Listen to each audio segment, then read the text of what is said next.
Boss, నేను car డ్రైవర్ని. నేను హైదరాబాద్ పోతుండగా నాకు యాక్సిడెంట్ జరిగింది.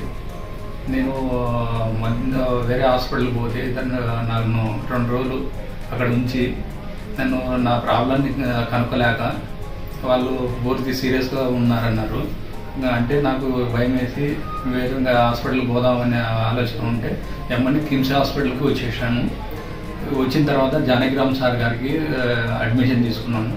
అక్కడ తీసుకున్న తర్వాత జానకిరామ్ సార్ 2 రోజులు ఐసీయూలో పెట్టి నన్ను ఆపరేషన్ జరిగే మూమెంట్లో ఆపరేషన్ కాకుండా నాకు ఓన్లీ మెడిసిన్ మీద, ఇంజక్షన్ల మీద నా ప్రాబ్లాన్ని కనుక్కొని మొత్తం క్లియర్ చేశారు. చేసిన తర్వాత నాకు ఆరోగ్యంగా ఉన్నాను. నాకు ఇప్పుడు డిశ్చార్జ్ అయ్యి 10 రోజులు అవుతుంది. ఇంతవరకు నాకు ఎటువంటి ఇబ్బంది లేదు. సార్ గారికి ఒక నమస్కారం. హాస్పిటల్లో సిబ్బందికి, నాకు ఐసీలో ఉన్నప్పుడు బాగా నర్సులు అందు సహకరించి నా ఆరోగ్యాన్ని బాగా వాళ్ళు గంటకి రక్త పరీక్ష, నా యూరిన్ పరీక్ష అన్నీ చేసుకుంటూ వాళ్ళు చాలా బాగా చేసినారు.